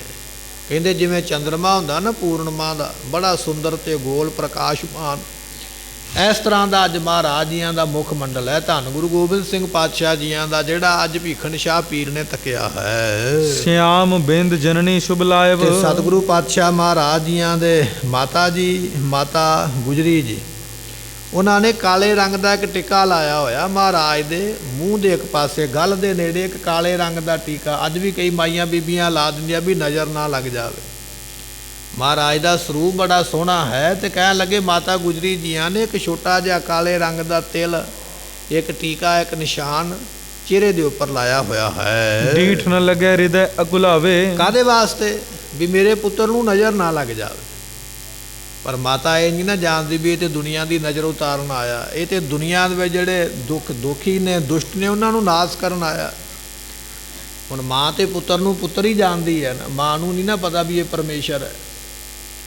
ਤੇ ਸਤਿਗੁਰੂ ਪਾਤਸ਼ਾਹ ਮਹਾਰਾਜ ਜੀ ਆਪਣੇ ਪੁੱਤਰ ਨੂੰ ਨਜ਼ਰ ਨਾ ਲੱਗੇ, ਇਹ ਗੱਲ ਮਾਤਾ ਜਾਣ ਕੇ ਤੇ ਉਹਦੇ ਨਿੱਕਾ ਜਿਹਾ ਇੱਕ ਕਾਲੇ ਰੰਗ ਦਾ ਟਿੱਕਾ ਜਿਹੜਾ ਲਾਇਆ ਹੋਇਆ ਹੈ, ਆਪਣੀ ਉਂਗਲ ਨੂੰ ਕਾਲਖ ਦੇ ਨਾਲ ਲਾ ਕੇ ਤੇ ਉਹ ਇੱਕ ਪਾਸੇ ਧੌਣ ਦੇ ਜਾਂ ਕੰਨ ਦੇ ਕੋਲ ਆਇਆ ਵੀ ਨਜ਼ਰ ਨਾ ਲੱਗਣਾ ਕਰੇ। ਮਨੋ ਸੋ ਲੱਛਣ ਚੰਦ ਸੁਹਾਵਾ। ਸਤਿਗੁਰਾਂ ਦੇ ਜਿਹੜੇ ਲੱਛਣ ਨੇ ਨਾ, ਮੰਨ ਲਓ ਜਿਵੇਂ ਚੰਦਰਮਾ ਹੁੰਦਾ ਨਾ, ਇਸ ਤਰ੍ਹਾਂ ਦੇ ਮਹਾਰਾਜ ਦਾ ਮੁੱਖ ਮੰਡਲ ਹੈ। ਦਾਸ ਚਕੋ ਰਨ ਗਨ ਹਰਖਾਵਾ। ਤੇ ਚੰਦਰਮਾ ਨੂੰ ਚਕੋਰਾਂ ਵੇਖ ਕੇ ਖੁਸ਼ ਹੁੰਦੀਆਂ। ਚਕੋਰ ਦਾ ਤੇ ਚੰਦਰਮਾ ਦਾ ਬੜਾ ਹੀ ਪਿਆਰ ਹੈ ਆਪਸ ਵਿੱਚ। ਚਕੋਰ ਜਿਹੜੀ ਹੈ ਇੱਕ ਪੰਛੀ ਹੈ, ਮੁਰਗੇ ਤੋਂ ਥੋੜਾ ਜਿਹਾ ਵੱਡਾ ਹੁੰਦਾ, ਪਰ ਚੰਦਰਮਾ ਨੂੰ ਇੱਕ ਟੱਕ ਵੇਖਦਾ ਰਹਿੰਦਾ। ਚੰਦਰਮਾ ਜਿਵੇਂ ਜਿਵੇਂ ਆਕਾਸ਼ ਦੇ ਵਿੱਚ ਅੱਗੇ ਵੱਧਦਾ, ਚਕੋਰ ਦੀ ਉਵੇਂ ਉਵੇਂ ਧੌਣ ਮੁੜਦੀ ਜਾਂਦੀ ਹੈ ਪਿੱਛੇ। ਇੰਨਾ ਪਿਆਰ ਨਾਲ ਤੱਕਦੀ ਹੈ ਵੀ ਘੁੰਮਣ ਦਾ ਵੀ ਇਹਦੇ ਕੋਲ, ਗੇੜਾ ਕੱਢ ਕੇ ਦੂਜੇ ਪਾਸੇ ਧੌਣ ਲਿਆਉਣ ਦਾ ਵੀ ਟਾਈਮ ਨਹੀਂ। ਇੰਨਾ ਸਮਾਂ ਵੀ ਮੈਂ ਚੰਦਰਮਾ ਨੂੰ ਛੱਡ ਨਹੀਂ ਸਕਦੀ। ਅਤੇ ਤੱਕਦਿਆਂ ਤੱਕਦਿਆਂ ਚੰਦਰਮਾ ਬਿਲਕੁਲ ਪਿੱਛੇ ਚਲੇ ਜਾਂਦਾ। ਧੌਣ ਘੁੰਮਦੀ ਗਈ ਘੁੰਮਦੀ ਗਈ। ਧੌਣ ਦਾ ਵੀ ਤਾਂ ਇੱਕ ਦਾਇਰਾ ਹੈ ਨਾ, ਕਿੰਨੀ ਕੁ ਘੁੰਮੇਗੀ। ਫਿਰ ਇਹ ਥੱਲੇ ਡਿੱਗ ਪੈਂਦੀ ਵਿਚਾਰੀ ਗਾਸ਼ ਖਾ ਕੇ। ਚਕੋਰ ਚੰਦਰਮਾ ਨੂੰ ਪਿਆਰ ਕਰਦੀ ਹੈ, ਪਰ ਚੰਦਰਮਾ ਚਕੋਰ ਨੂੰ ਪਿਆਰ ਨਹੀਂ ਕਰਦਾ। ਇੱਕ ਤਰਫਾ ਹੀ ਪਿਆਰ ਹੈ, ਕੇਵਲ ਚਕੋਰ ਨੂੰ ਹੀ ਹੈ, ਚੰਦਰਮਾ ਨੂੰ ਨਹੀਂ। ਪਰ ਜੇ ਸਿੱਖ ਗੁਰੂ ਨੂੰ ਪਿਆਰ ਕਰਦਾ ਹੈ ਤੇ ਗੁਰੂ ਸਿੱਖ ਨੂੰ ਵੀ ਪਿਆਰ ਕਰਦਾ। ਇੱਥੇ ਦੋ ਤਰਫਾ ਪਿਆਰ ਹੈ। ਪਰ ਕਵੀ ਜੀ ਇੱਕ ਉਦਾਹਰਨ ਦਿੰਦੇ ਨੇ, ਕਹਿਣ ਲੱਗੇ ਜਿਵੇਂ ਚਕੋਰ ਚੰਦਰਮਾ ਨੂੰ ਤੱਕਦੀ ਹੈ, ਇਸੇ ਤਰ੍ਹਾਂ ਅੱਜ ਭੀਖਣ ਸ਼ਾਹ ਗੁਰੂ ਗੋਬਿੰਦ ਸਿੰਘ ਮਹਾਰਾਜ ਦੇ ਮੁਖ ਨੂੰ ਤੱਕਦਾ ਹੈ। ਵਿਕਸਿਓ ਮਨੋ ਅਲਪ ਅਰਬਿੰਦ। ਜਿਵੇਂ ਛੋਟਾ ਜਿਹਾ ਕਮਲ ਫੁੱਲ ਖਿੜਿਆ ਹੋਵੇ। ਕਮਲ ਦਾ ਫੁੱਲ ਹਾਲੇ ਹੁਣੇ ਹੀ ਪੈਦਾ ਹੋਇਆ, ਸੂਰਜ ਨੂੰ ਵੇਖਿਆ ਖਿੜ ਗਿਆ, ਨਿੱਕਾ ਹੈ ਪਰ ਹੈ ਬੜਾ ਸੋਹਣਾ, ਤਾਜ਼ਾ ਤਾਜ਼ਾ ਨਿੱਕਾ ਜਿਹਾ ਖਿੜਿਆ ਹੋਇਆ ਕਮਲ ਦਾ ਫੁੱਲ ਜਿਵੇਂ ਸੋਹਣਾ ਲੱਗਦਾ, ਇਵੇਂ ਧੰਨ ਗੁਰੂ ਗੋਬਿੰਦ ਸਿੰਘ ਮਹਾਰਾਜ ਜੀਆਂ ਦਾ ਮੁਖ ਸੋਹਣਾ ਲੱਗਦਾ ਹੈ। ਬੈਠਿਓ ਸ਼ੋਭਿਤ ਬਤ ਸਮਲਿੰਦ। ਤੇ ਸਤਿਗੁਰੂ ਪਾਤਸ਼ਾਹ ਮਹਾਰਾਜ ਜੀ ਐਸੇ ਨੇ ਜਿਵੇਂ ਭੌਰੇ ਦਾ ਬੱਚਾ, ਭੌਰੇ ਦੇ ਬੱਚੇ ਵਾਂਗ ਮਹਾਰਾਜ ਬੜੇ ਸੋਹਣੇ ਸ਼ੋਭਾ ਪਾ ਰਹੇ ਹਨ। ਸੋਦਾ ਕੁੰਡ ਮੁਖ ਮੰਡਲ ਮਨੋ। ਤੇ ਸਤਿਗੁਰੂ ਪਾਤਸ਼ਾਹ ਜੀਆਂ ਦਾ ਮੁਖ ਮੰਡਲ ਮੰਨ ਲਓ ਸਮੁੰਦਰ ਹੈ, ਅੰਮ੍ਰਿਤ ਦਾ ਸਮੁੰਦਰ ਹੈ ਮਹਾਰਾਜ ਜੀਆਂ ਦਾ ਮੁਖ, ਜਿਹੜਾ ਵੀ ਤੱਕਦਾ ਰੱਜ ਜਾਂਦਾ ਹੈ। ਜਿਵੇਂ ਅਸੀਂ ਅੰਮ੍ਰਿਤ ਨੂੰ ਪੀ ਕੇ, ਪਦਾਰਥ ਨੂੰ ਖਾ ਕੇ ਰੱਜ ਜਾਈਦਾ, ਧੰਨ ਗੁਰੂ ਗੋਬਿੰਦ ਸਿੰਘ ਮਹਾਰਾਜ ਜੀਆਂ ਦਾ ਚਿਹਰਾ ਅੰਮ੍ਰਿਤ ਵਰਗਾ ਹੈ। ਗੁਰਮੁਖੋ ਜਿਹੜਾ ਤੱਕਦਾ ਨਾ, ਭੁੱਖਾਂ ਸਭ ਗਵਾਈਆਂ ਕਰ ਸ਼ਾਂਤ, ਸੁਖ ਮਨ ਆਏ ਵਸਿਆ ਜਿਨ ਇੱਛਾ ਸਭ ਕੁਝ। ਐਸਾ ਦਰਸ਼ਨ ਹੈ ਦਸਵੇਂ ਪਾਤਸ਼ਾਹ ਦਾ, ਜਿਹੜਾ ਤੱਕਦਾ ਉਹ ਰੱਜ ਜਾਂਦਾ ਹੈ। ਵਿਕਸਿਤ ਕਬ ਕਬ ਬੀਚੀ ਸੁਨੋ। ਤੇ ਸਤਿਗੁਰੂ ਪਾਤਸ਼ਾਹ ਮਹਾਰਾਜ ਜੀ ਕਦੇ ਕਦੇ ਸੋ ਆਪਣਾ ਮੂੰਹ ਖੋਲ ਕੇ ਤੇ ਪਾਤਸ਼ਾਹ ਜੀ ਉਸ ਵੇਲੇ ਮੁਸਕਰਾਉਂਦੇ ਨੇ, ਆਪਣੀ ਮੌਜ ਨਾਲ ਹੱਸਦੇ ਹਨ। ਜਿਉ ਜਿਉ ਸ਼ਾਹ ਭੀਖ ਮੁਖ ਬੋਲੇ। ਇਧਰੋਂ ਭੀਖਣ ਸ਼ਾਹ ਬੇਨਤੀਆਂ ਕਰਦਾ, ਉਹ ਬੇਨਤੀਆਂ ਕਰਦਾ ਪਿਆ ਅੰਦਰੋਂ, ਕਿਸੇ ਨੂੰ ਨਹੀਂ ਪਤਾ ਵੀ ਉਹ ਕੀ ਕਹਿੰਦਾ ਪਿਆ। ਕੇਵਲ ਪਤਾ ਤੇ ਧੰਨ ਗੁਰੂ ਗੋਬਿੰਦ ਸਿੰਘ ਮਹਾਰਾਜ ਨੂੰ ਪਤਾ। ਮਾਮਾ ਕਿਰਪਾਲ ਚੰਦ ਨੂੰ ਵੀ ਨਹੀਂ ਪਤਾ ਵੀ ਇਹ ਪੀਰ ਕੁਜੀਆਂ ਕਿਉਂ ਲੈ ਆਇਆ, ਕੀ ਚਾਹੁੰਦਾ। ਪੀਰ ਅੰਦਰੋਂ ਆਪਣੇ ਮਨ ਦੀ ਆਵਾਜ਼ ਦੇ ਨਾਲ ਬੇਨਤੀਆਂ ਕਰਦਾ, ਮਹਾਰਾਜ ਕਿਰਪਾ ਕਰਕੇ ਨਿਰਣਾ ਕਰੋ। ਪਿਕਤ ਅਸਤ ਤਿਉ ਤਿਉ ਤਨ ਡੋਲੇ। ਜਿਵੇਂ ਜਿਵੇਂ ਉਹ ਬੇਨਤੀਆਂ ਕਰਦਾ ਨਾ ਪੀਰ, ਗੁਰੂ ਗੋਬਿੰਦ ਸਿੰਘ ਮਹਾਰਾਜ ਜੀ ਹੈ ਤੇ ਬਾਲਕ ਪਰ ਹੈ ਤੇ ਪਰਮੇਸ਼ਰ ਨਾ। ਹੱਸਦੇ ਨੇ ਮਹਾਰਾਜ, ਮੁਸਕਰਾਉਂਦੇ ਨੇ, ਚਿਹਰਾ ਮਹਾਰਾਜ ਦਾ ਮੁਸਕਰਾਉਣ ਲੱਗ ਪੈਂਦਾ, ਜਿਵੇਂ ਛੋਟਾ ਜਿਹਾ ਬੱਚਾ ਹੱਸਦਾ ਨਾ ਗੋਦੀ ਵਿੱਚ। ਧੰਨ ਗੁਰੂ ਗੋਬਿੰਦ ਸਿੰਘ ਮਹਾਰਾਜ ਜੀ ਉਸ ਵੇਲੇ ਮੁਸਕਰਾਉਂਦੇ ਨੇ, ਜਿਵੇਂ ਜਿਵੇਂ ਭੀਖਣ ਸ਼ਾਹ ਬੇਨਤੀਆਂ ਕਰਦਾ ਹੈ। ਹਾਥਨ ਚਰਨ ਉਛਾਰਤ ਡਾਰਤ। ਤੇ ਸਤਿਗੁਰੂ ਪਾਤਸ਼ਾਹ ਜੀ ਕਦੇ ਆਪਣੇ ਹੱਥ ਤਾਂ ਨੂੰ ਚੁੱਕਦੇ ਨੇ, ਕਦੇ ਆਪਣੇ ਪੈਰ ਤਾਂ ਨੂੰ ਚੁੱਕਦੇ। ਜਿਵੇਂ ਛੋਟਾ ਜਿਹਾ ਬੱਚਾ ਕਿਲਕਾਰੀ ਮਾਰਦਾ ਨਾ ਜਾਂ ਖੇਡਾਂ ਕਰਦਾ, ਕਦੇ ਲੱਤਾਂ ਚਲਾਉਂਦਾ, ਕਦੇ ਬਾਹਾਂ ਚਲਾਉਂਦਾ। ਦਸਵੇਂ ਪਾਤਸ਼ਾਹ ਮਹਾਰਾਜ ਜੀ ਆਪਣੇ ਮਾਮੇ ਦੀ ਝੋਲੀ ਵਿੱਚ ਨੇ, ਕਦੇ ਆਪਣੇ ਚਰਨ ਉੱਪਰ ਨੂੰ ਕਰਦੇ ਨੇ, ਕਦੇ ਆਪਣੀਆਂ ਬਾਹਾਂ ਉੱਪਰ ਨੂੰ ਕਰਦੇ, ਇਸ ਤਰ੍ਹਾਂ ਖੇਡਦੇ ਪਏ ਹਨ। ਕਵ ਜਿਨ ਪਰ ਉਤਪਲ ਦੁਤ ਵਾਰਤ। ਤੇ ਕਵੀ ਸੰਤੋਖ ਸਿੰਘ ਜੀ ਕਹਿੰਦੇ, ਮੈਂ ਉਹਨਾਂ ਦੀ ਸ਼ੋਭਾ ਤੋਂ, ਸਤਿਗੁਰਾਂ ਦੀ ਸ਼ੋਭਾ ਤੋਂ ਕੁਰਬਾਨ ਜਾਂਦਾ ਹਾਂ। ਭਾਵ ਇਹ ਹੈ ਜਿਹੜੀ ਸ਼ੋਭਾ ਉਸ ਵੇਲੇ ਹੋ ਰਹੀ ਸੀ ਨਾ, ਭੀਖਣ ਸ਼ਾਹ ਬੇਨਤੀਆਂ ਕਰਦਾ ਤੇ ਮਹਾਰਾਜ ਦਰਸ਼ਨ ਦੇ ਰਿਹਾ ਤੇ ਖੇਡਦੇ ਪਏ ਝੋਲੀ ਵਿੱਚ। ਕਵੀ ਸੰਤੋਖ ਸਿੰਘ ਕਹਿੰਦੇ ਮੇਰੇ ਕੋਲ ਸ਼ਬਦ ਨਹੀਂ ਹੈਗੇ ਲਿਖਣ ਵਾਸਤੇ ਵੀ ਮੈਂ ਕੀ ਲਿਖਾਂ, ਮੇਰੇ ਕੋਲ ਇੰਨੀ ਮੱਤ ਨਹੀਂ ਹੈ। ਉਸ ਸਮੇਂ ਨੂੰ ਮੈਂ ਵਰਣਨ ਨਹੀਂ ਕਰ ਸਕਦਾ, ਸਮੇਂ ਵਿੱਚ ਨਹੀਂ ਬਣ ਸਕਦਾ, ਲਫ਼ਜ਼ਾਂ ਦੇ ਵਿੱਚ ਨਹੀਂ ਕਹਿ ਸਕਦਾ, ਇੰਨੀ ਸ਼ੋਭਾ ਹੋ ਰਹੀ ਹੈ। ਹਾਟਕ ਕਟਕ ਜਟੇ ਵਿੱਚ ਹੀਰੇ। ਸੋ ਕਹਿਣ ਲੱਗੇ ਜਿਸ ਤਰ੍ਹਾਂ ਕੜੇ ਦੇ ਵਿੱਚ, ਸੋਨੇ ਦੇ ਕੜੇ ਵਿੱਚ ਜਿਵੇਂ ਹੀਰੇ ਜੜੇ ਹੁੰਦੇ ਨੇ ਨਾ, ਬੜੇ ਸ਼ੋਭਾ ਪਾਉਂਦੇ ਹਨ। ਲਾਗੀ ਅੰਗਰੀ ਲਗੋ ਜੰਜੀਰੇ। ਤੇ ਸਤਿਗੁਰੂ ਪਾਤਸ਼ਾਹ ਮਹਾਰਾਜ ਜੀ ਦੀਆਂ ਉਂਗਲਾਂ ਇਸ ਤਰ੍ਹਾਂ ਦੀਆਂ ਨੇ, ਉਂਗਲਾਂ ਦੇ ਵਿੱਚ ਨਿੱਕੇ ਨਿੱਕੇ ਨਹੁੰ ਨੇ ਨਾ, ਕਹਿੰਦੇ ਉਹ ਨਹੁੰ ਇਸ ਤਰ੍ਹਾਂ ਉਂਗਲਾਂ ਵਿੱਚ ਸੋਹਣੇ ਲੱਗਦੇ ਨੇ ਜਿਵੇਂ ਸੋਨੇ ਦੇ ਕੜੇ ਦੇ ਵਿੱਚ ਬੜਾ ਮਹਿੰਗਾ ਹੀਰਾ ਚਮਕਦਾ ਹੈ। ਇਸ ਤਰ੍ਹਾਂ ਮਹਾਰਾਜ ਜੀਆਂ ਦੇ ਹੱਥਾਂ ਦੇ ਨਹੁੰ ਜਿਹੜੇ ਨੇ ਛੋਟੀਆਂ ਉਂਗਲਾਂ ਵਿੱਚ ਸੋਹਣੇ ਲੱਗਦੇ ਹਨ। ਜਟੀ ਮੁੰਦਰੀ ਸੁੰਦਰ ਸੰਗ। ਸੋ ਕਹਿਣ ਲੱਗੇ ਸਤਿਗੁਰੂ ਪਾਤਸ਼ਾਹ ਮਹਾਰਾਜ ਸਾਹਿਬ ਜੀ ਬੜੇ ਸੁੰਦਰ ਸਰੂਪ ਵਾਲੇ ਨੇ। ਸੋ ਉਂਗਲਾਂ ਦੇ ਵਿੱਚ ਮਹਾਰਾਜ ਜੀ ਦੇ ਜੰਜੀਰੀਆਂ ਲੱਗੀਆਂ ਹੋਈਆਂ ਬੜੀਆਂ ਸ਼ੋਭਾ ਪਾਉਂਦੀਆਂ ਹਨ। ਝਗਲੀ ਚੀਨ ਭੀਤ ਸ਼ੁਭ ਰੰਗ। ਤੇ ਬੜੀ ਇੱਕ ਪਤਲੀ ਜੀ ਝੱਗੀ ਜਿਹੜੀ ਹੈ ਨਾ ਗਲ ਵਿੱਚ ਪਾਈ ਹੋਈ ਤੇ ਪੀਲਾ ਰੰਗ ਹੈ। ਜਿਹੜੇ ਵਸਤਰ ਅੱਜ ਮਾਤਾ ਗੁਜਰੀ ਜੀਆਂ ਨੇ ਪਾ ਕੇ ਆਪਣੇ ਪੁੱਤਰ ਨੂੰ ਬਾਹਰ ਭੇਜਿਆ ਨਾ ਦਰਸ਼ਨ ਦੇਣ ਵਾਸਤੇ, ਅੱਜ ਮਾਤਾ ਜੀ ਨੇ ਪੀਲੇ ਰੰਗ ਦੇ ਜਿਹੜੇ ਵਸਤਰ ਨੇ ਉਹ ਗਲ ਵਿੱਚ ਪਹਿਨਾਏ ਹਨ। ਲੋਚਨ ਪੁੱਤਰੀ ਇਤ ਉਤਫੇਰਤ। ਤੇ ਸਤਿਗੁਰੂ ਪਾਤਸ਼ਾਹ ਜੀ ਆਪਣੇ ਨੇਤਰਾਂ ਦੀਆਂ ਜਿਹੜੀਆਂ ਪਲਕਾਂ ਨੇ, ਛੋਟੇ ਛੋਟੇ ਨੇਤਰ ਨੇ, ਛੋਟੀਆਂ ਛੋਟੀਆਂ ਪਲਕਾਂ ਨੇ, ਕਦੇ ਪਲਕਾਂ ਨੂੰ ਖੋਲ੍ਹਦੇ ਨੇ ਕਦੇ ਬੰਦ ਕਰਦੇ। ਤੇ ਜਿਹੜੇ ਨੇਤਰ ਨੇ ਮਹਾਰਾਜ ਜੀ ਕਦੇ ਸੱਜੇ ਵੇਖਦੇ ਕਦੇ ਖੱਬੇ ਵੇਖਦੇ, ਉਵੇਂ ਉਵੇਂ ਨੇਤਰ ਜਿਹੜੇ ਨੇ ਅੱਖਾਂ ਦੇ ਵਿੱਚ ਇੱਧਰ ਉੱਧਰ ਹੁੰਦੇ। ਐਸੀ ਸ਼ੋਭਾ ਹੋ ਰਹੀ ਹੈ। ਕਰਤ ਕਿਰਤਾਰਥ ਸੰਗਤ ਹੇਤ। ਤੇ ਸਤਿਗੁਰੂ ਪਾਤਸ਼ਾਹ ਮੰਨ ਲਓ ਵੀ ਆਪਣੇ ਨੇਤਰਾਂ ਦੇ ਨਾਲ ਅੰਮ੍ਰਿਤ ਦਾ ਮੀਂਹ ਪਾਉਂਦੇ ਪਏ ਨੇ। ਜਿਹੜਾ ਜਿਹੜਾ ਮਹਾਰਾਜ ਦੇ ਨੇਤਰਾਂ ਨੂੰ ਤੱਕਦਾ ਪਿਆ ਉਹਨੂੰ ਸਾਰੇ ਪਦਾਰਥ ਅੱਜ ਪ੍ਰਾਪਤ ਹੋ ਰਹੇ ਨੇ, ਸਾਰੀਆਂ ਵਸਤੂਆਂ ਅੱਜ ਮਿਲ ਰਹੀਆਂ। 10ਵੇਂ ਪਾਤਸ਼ਾਹ ਮਹਾਰਾਜ ਦੀ ਤੱਕਣੀ ਵਿੱਚ ਹੀ ਹੈ ਸਾਰਾ ਕੁਝ। ਤੇ ਜਿਨ੍ਹਾਂ ਜਿਨ੍ਹਾਂ ਵੱਲ ਮਹਾਰਾਜ ਨੇ ਤੱਕਿਆ ਉਹਨਾਂ ਦੇ ਦੁੱਖ ਮਹਾਰਾਜ ਨੇ, ਬਿਮਾਰੀਆਂ ਤੇ ਬਿਪਤਾਵਾਂ ਉਹਨਾਂ ਦੀਆਂ ਨਾਸ ਕਰ ਦਿੱਤੀਆਂ। ਐਸੇ ਪਾਤਸ਼ਾਹ ਹਨ। ਆਇਓ ਤਪਾਲ ਕੇਸਬਰ ਛੋਟੇ। ਤੇ ਸਤਿਗੁਰੂ ਪਾਤਸ਼ਾਹ ਮਹਾਰਾਜ ਜੀਆਂ ਦਾ ਮੱਥਾ ਚੌੜਾ ਹੈ। ਧੰਨ 10ਵੇਂ ਪਾਤਸ਼ਾਹ ਦੇ ਛੋਟੇ ਰੂਪ ਵਿੱਚ ਦਰਸ਼ਨ ਕੀਤੇ ਨਾ ਭੀਖਣ ਸ਼ਾਹ ਨੇ, ਮੱਥਾ ਚੌੜਾ 10ਵੇਂ ਪਾਤਸ਼ਾਹ ਮਹਾਰਾਜ ਜੀਆਂ ਦਾ। ਤੇ ਸਿਰ ਦੇ ਜਿਹੜੇ ਕੇਸ ਨੇ ਬੜੇ ਛੋਟੇ ਛੋਟੇ ਨੇ। ਛੋਟੇ ਬੱਚੇ ਜੰਮਦੇ ਜਵਾਕ ਦੇ ਕਿੰਨੇ ਕੁ ਕੇਸ ਨੇ, ਛੋਟੇ ਛੋਟੇ ਕੇਸ ਸਿਰ ਦੇ ਸ਼ੋਭਾ ਪਾਉਂਦੇ ਹਨ। ਸਿਰ ਪਰ ਬਸਤਰ ਦਮਕਤੇ ਗੋਟੇ। ਤੇ ਸਤਿਗੁਰੂ ਪਾਤਸ਼ਾਹ ਜੀਆਂ ਦੇ ਸਿਰ ਦੇ ਉੱਪਰ ਬੜਾ ਸੋਹਣਾ ਬਸਤਰ ਰੱਖਿਆ ਹੋਇਆ ਕਿ ਸਿਰ ਵੱਲੋਂ ਹਵਾ ਨਾ ਪਵੇ, ਠੰਡ ਨਾ ਲੱਗੇ, ਤੇ ਉਹ ਬਸਤਰ ਜਿਹੜਾ ਨਾ ਚਮਕਦਾ ਹੋਇਆ ਬੜਾ ਸੋਹਣਾ ਲੱਗਦਾ ਹੈ। ਸੰਗਤ ਚੌਦਿਸ਼ ਜੋਰਤ ਹਾਥ। ਜਿੱਧਰ ਜਿੱਧਰ ਮਹਾਰਾਜ ਤੱਕਦੇ ਨੇ ਆਪਣੇ ਮਾਮੇ ਦੀ ਝੋਲੀ ਦੇ ਵਿੱਚ, ਜਿੱਧਰ ਨੂੰ ਆਪਣੀ ਧੌਣ ਘਮਾਉਂਦੇ ਨੇ ਜਾਂ ਆਪਣੀਆਂ ਅੱਖਾਂ ਘਮਾਉਂਦੇ ਨੇ, ਜਿਸ ਪਾਸੇ ਮਹਾਰਾਜ ਦਾ ਧਿਆਨ ਜਾਂਦਾ ਉਸੇ ਪਾਸੇ ਸੰਗਤਾਂ ਹੱਥ ਜੋੜ ਕੇ ਸਿਰ ਨਵਾ ਲੈਂਦੀਆਂ।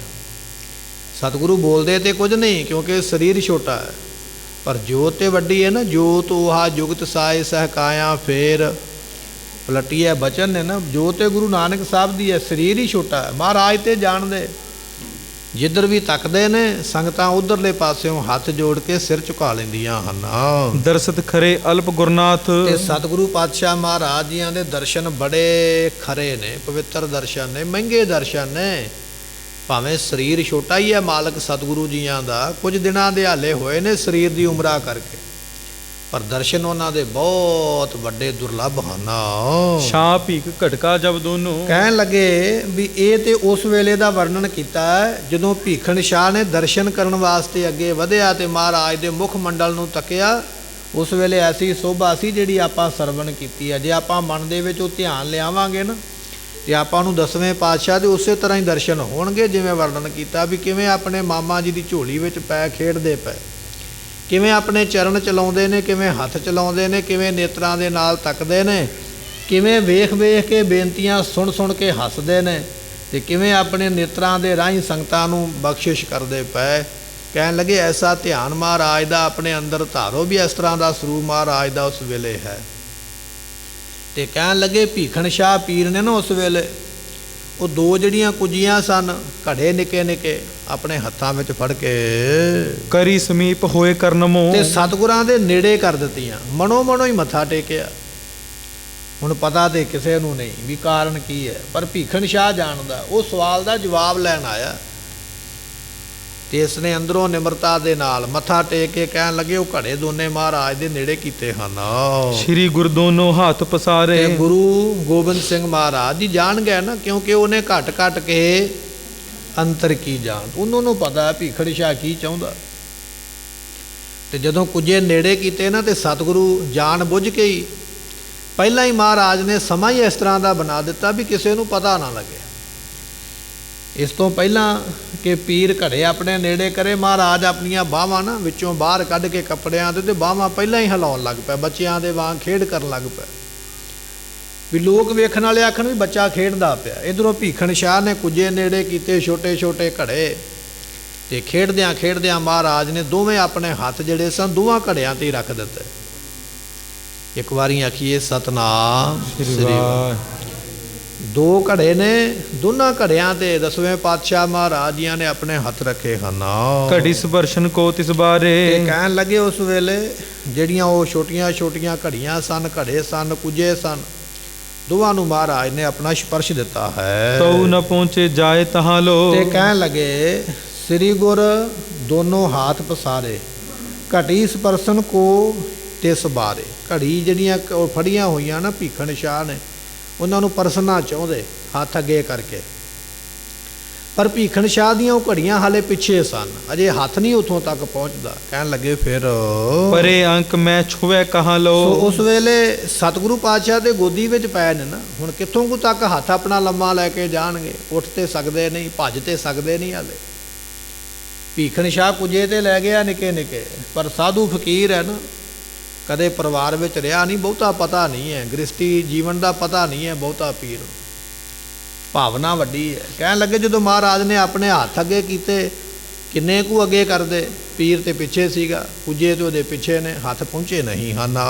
ਸ਼ਾਹੂ ਭੀਖ ਕੇ ਮਨ ਕੀ ਜਾਨ। ਸਤਿਗੁਰੂ ਪਾਤਸ਼ਾਹ ਮਹਾਰਾਜ ਉਸ ਵੇਲੇ ਭੀਖਣ ਸ਼ਾਹ ਦੇ ਮਨ ਦੀ ਗੱਲ ਜਾਣ ਕੇ ਕਰੀ ਵਧਾਵਨ ਬਾਹੂ ਮਹਾਨ। ਤੇ ਉਸ ਵੇਲੇ ਕਵੀ ਸੰਤੋਖ ਸਿੰਘ ਨੇ ਇਹ ਬਚਨ ਲਿਖਿਆ, ਦਸਵੇਂ ਪਾਤਸ਼ਾਹ ਨੇ ਕੌਤਕ ਵਰਤਾਇਆ ਉੱਥੇ, ਕਿਸੇ ਨੂੰ ਪਤਾ ਨਹੀਂ ਲੱਗਿਆ, ਪਰ ਕਹਿਣ ਲੱਗੇ ਦਸਵੇਂ ਪਾਤਸ਼ਾਹ ਮਹਾਰਾਜ ਨੇ ਭੀਖਣ ਸ਼ਾਹ ਦੀ ਭਾਵਨਾ ਨੂੰ ਭਾਗ ਲਾਉਣ ਵਾਸਤੇ ਉਸ ਵੇਲੇ ਆਪਣੀਆਂ ਬਾਹਾਂ ਹੀ ਲੰਮੀਆਂ ਕਰ ਲਈਆਂ। ਸਤਿਗੁਰਾਂ ਦੇ ਐਸੇ ਜੀਵਨ ਦੀ ਘਟਨਾ ਆਪਾਂ ਸਰਵਨ ਕਰਦੇ ਹਾਂ। ਇੱਕ ਵਾਰੀ ਆਖੀਏ ਸਤਨਾਮ। ਉਹਦੀ ਭਾਵਨਾ ਨੂੰ ਫਲ ਲਾਉਣ ਵਾਸਤੇ ਆਪਣੇ ਬਾਹਾਂ ਮਹਾਰਾਜ ਨੇ ਅੱਗੇ ਕੀਤੀਆਂ, ਬਾਹਾਂ ਵਧਾ ਲਈਆਂ ਕਿ ਉਹਦੇ ਕੁੱਜਿਆਂ ਤੱਕ ਪਹੁੰਚ ਜਾਣ, ਤਾਂ ਕਿ ਉਹਦੇ ਮਨ ਦਾ ਜਿਹੜਾ ਸਵਾਲ ਹੈ ਪੂਰਾ ਹੋ ਜਾਵੇ। ਦੋਨੋਂ ਦਵੈ ਘਟਕਾ ਪਰ ਲਾਏ। ਤੇ ਸਤਿਗੁਰੂ ਪਾਤਸ਼ਾਹ ਨੇ ਦੋਨੇ ਬਾਹਾਂ ਜਿਹੜੀਆਂ ਸਨ ਦੋਵਾਂ ਘੜਿਆਂ ਤੇ ਰੱਖ ਦਿੱਤੀਆਂ, ਜਿਹੜੇ ਭੀਖਣ ਸ਼ਾਹ ਨੇ ਹੱਥ ਵਿੱਚ ਫੜੇ ਹੋਏ ਹਨ। ਸੰਗਤ ਖਰੀ ਨਾ ਕਿਨੋਂ ਲਖਾਏ। ਸੰਗਤਾਂ ਖਲੋਤੀਆਂ, ਪਤਾ ਨਹੀਂ ਕਿਸੇ ਨੂੰ ਲੱਗਾ, ਕੋਈ ਇਹ ਨਹੀਂ ਜਾਣਦਾ। ਤੁਸੀਂ ਇਤਿਹਾਸ ਵਿੱਚ ਬਹੁਤੀਆਂ ਥਾਵਾਂ ਤੇ ਬਚਨ ਨਹੀਂ ਸੁਣਿਆ ਹੋਣਾ ਵੀ ਦਸਵੇਂ ਪਾਤਸ਼ਾਹ ਨੇ ਆਪਣੇ ਬਾਂਹ ਲੰਮੇ ਕਰ ਲਏ ਸਨ, ਹੱਥ ਲੰਮੇ ਕਰ ਲਏ। ਨਹੀਂ, ਆਮ ਨੂੰ ਨਹੀਂ ਪਤਾ ਲੱਗਾ, ਕੇਵਲ ਭੀਖਣ ਸ਼ਾਹ ਹੀ ਜਾਣਦਾ ਵੀ ਇਹ ਕੀ ਕਲਾ ਵਰਤੀ ਹੈ। ਬ੍ਰਹਮ ਗਿਆਨੀ ਜਾਣ ਸਕਦਾ, ਅਵਸਥਾ ਦਾ ਮਾਲਕ ਜਿਹੜਾ ਸਾਧੂ ਹੈ ਨਾ, ਕੇਵਲ ਉਹ ਹੀ ਜਾਣ ਸਕਦਾ ਵੀ ਕੀ ਕਲਾ ਵਰਤੀ ਹੈ। ਆਮ ਬੰਦੇ ਦੇ ਵੱਸ ਦੀ ਗੱਲ ਨਹੀਂ ਹੈ, ਆਮ ਲੋਕਾਂ ਨੂੰ ਪਤਾ ਨਹੀਂ ਲੱਗਾ, ਭੀਖਣ ਸ਼ਾਹ ਨੂੰ ਪਤਾ ਲੱਗਾ, ਬ੍ਰਹਮ ਗਿਆਨੀ ਨੂੰ ਇਸ ਗੱਲ ਦਾ ਪਤਾ ਲੱਗਿਆ ਵੀ ਮਹਾਰਾਜ ਨੇ ਸਿੱਖ ਦੀ ਭਾਵਨਾ ਪੂਰੀ ਕਰਨ ਵਾਸਤੇ ਆਪਣੀਆਂ ਬਾਹਾਂ ਲੰਮੀਆਂ ਕੀਤੀਆਂ ਹਨ। ਸ਼ਾਹੋ ਭੀਖ ਇੱਕ ਘਰੀ ਨਿਹਾਰਨ। ਕਹਿਣ ਲੱਗੇ ਵੀ ਉਸ ਵੇਲੇ ਭੀਖਣ ਸ਼ਾਹ ਵੇਖਦਾ ਪਿਆ, ਤੱਕਦਾ ਪਿਆ, ਕਦੇ ਘੜਿਆਂ ਵੱਲ ਵੇਖਦਾ, ਕਦੇ ਬਾਹਾਂ ਵੱਲ ਵੇਖਦਾ, ਕਦੇ ਦਸਵੇਂ ਪਾਤਸ਼ਾਹ ਦਾ ਚਿਹਰਾ ਵੇਖਦਾ, ਤੇ ਨਾਲ ਨਾਲ ਹੈਰਾਨ ਹੁੰਦਾ ਜਾਂਦਾ ਵੀ ਇਹ ਕੀ ਕੌਤਕ ਵਰਤਿਆ ਹੈ। ਜਬ ਘਟਕਾ ਪਰ ਕੀਏ ਕਰ ਧਾਰਨ। ਸਤਿਗੁਰੂ ਪਾਤਸ਼ਾਹ ਮਹਾਰਾਜ ਨੇ ਦੋਵਾਂ ਘੜਿਆਂ ਤੇ ਆਪਣੇ ਹੱਥ ਰੱਖੇ ਹੋਏ ਨੇ। ਭੀਖਣ ਸ਼ਾਹ ਘੜਿਆਂ ਵੱਲ ਵੇਖਦਾ ਵੀ ਮੈਂ ਤੇ ਸਵਾਲ ਲੈ ਕੇ ਆਇਆ ਸੀ ਵੀ ਹਿੰਦੂਆਂ ਦੀ ਮਦਦ ਕਰੋਗੇ ਕਿ ਮੁਸਲਮਾਨਾਂ ਦੀ ਕਰੋਗੇ? ਕਿਉਂਕਿ ਜਦੋਂ ਦੋ ਬੰਦੇ ਆਪਸ ਵਿੱਚ ਘੁਲਦੇ ਨੇ ਤੇ ਉਹਨਾਂ ਦੀ ਮਦਦ ਕਰਨ ਵਾਸਤੇ ਆਪਾਂ ਇੱਕ ਪਾਸੇ ਹੀ ਹੋਵਾਂਗੇ ਨਾ, ਦੋਵਾਂ ਦੀ ਮਦਦ ਬਰਾਬਰ ਤੇ ਨਹੀਂ ਨਾ ਹੋ ਸਕਦੀ। ਹੁਣ ਦੋਵਾਂ ਦਾ ਆਪਸ ਵਿੱਚ ਵੈਰ ਹੈ। ਭੀਖਣ ਸ਼ਾਹ ਇਹ ਚਾਹੁੰਦਾ ਸੀ ਵੀ ਮਹਾਰਾਜ ਦੱਸਣ ਵੀ ਇਹ ਪੱਖ ਕਿਹਦਾ ਕਰਦੇ, ਪਰ ਮਹਾਰਾਜ ਨੇ ਦੋਨਾਂ ਘੜਿਆਂ ਤੇ ਹੱਥ ਰੱਖਿਆ ਤੇ ਉਹ ਹੈਰਾਨ ਹੈ ਵੀ ਇਹ ਕੀ ਗੱਲ ਹੋਈ।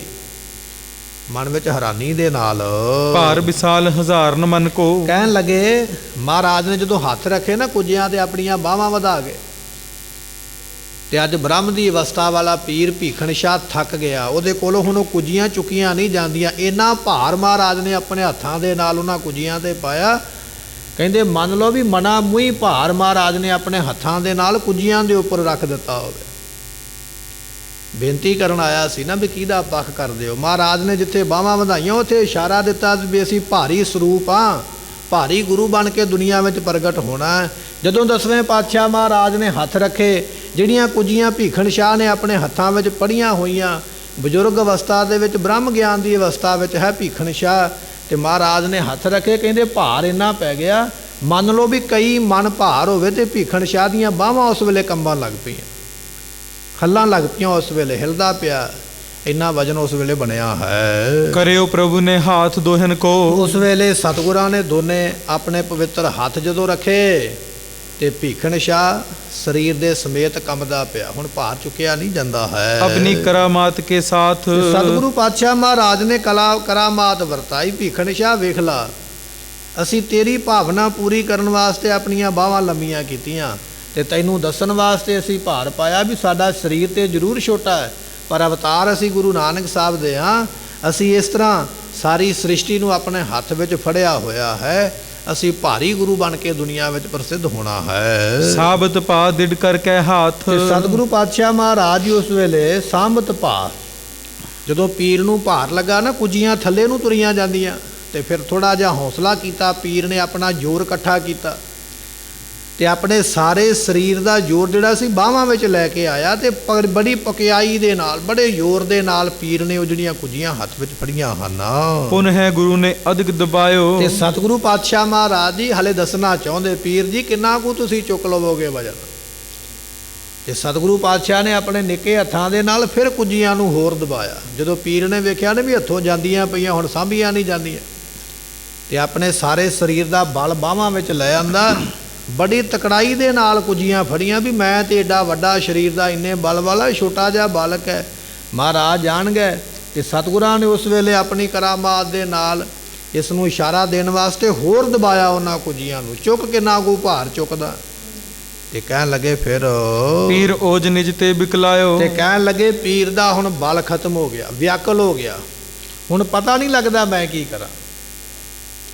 ਯਤਨ ਤੇ ਉਦੋਂ ਤੱਕ ਕੀਤਾ ਵੀ ਮੈਂ ਕੁੱਜੀਆਂ ਨੂੰ ਚੁੱਕਣਾ, ਪਰ ਹੁਣ ਵਸ ਨਹੀਂ ਚੱਲਦਾ ਪਿਆ, ਬੇਵਸ ਹੋ ਗਿਆ। ਜਦੋਂ ਪੀਰ ਹੋ ਗਿਆ ਨਾ ਬੇਵਸ, ਨਹੀਂ ਵਜਨ ਚੁੱਕ ਸਕਦਾ, ਮਹਾਰਾਜ ਨੇ ਜਿਹੜਾ ਦਬਾਇਆ, ਤੇ ਫਿਰ ਉਸ ਵੇਲੇ ਉਛਲਤ ਚਰਨ ਦਿਸ਼ਾ ਤਬ ਹੇਰਾ। ਤੇ ਸਤਿਗੁਰੂ ਪਾਤਸ਼ਾਹ ਮਹਾਰਾਜ ਜੀ ਉਸ ਵੇਲੇ ਉਛਲ ਪਏ, ਗੋਦੀ ਦੇ ਵਿੱਚ ਸਨ ਆਪਣੇ ਮਾਮੇ ਦੀ, ਉਛਲ ਪਏ, ਨਾਲੇ ਕਿਲਕਾਰੀ ਮਾਰੀ, ਨਾਲੇ ਹੱਸੇ ਮਹਾਰਾਜ ਉਸ ਵੇਲੇ ਵੀ ਪੀਰ ਬੜੇ ਚਿਰ ਦੀਆਂ ਬੇਨਤੀਆਂ ਕਰਦਾ ਸੀ ਕੁੱਜੀਆਂ ਤੇ ਹੱਥ ਰੱਖੋ, ਹੁਣ ਹੱਥ ਰੱਖਿਆ ਤੇ ਚੁੱਕਿਆ ਨਹੀਂ ਜਾਂਦਾ ਭਾਰ।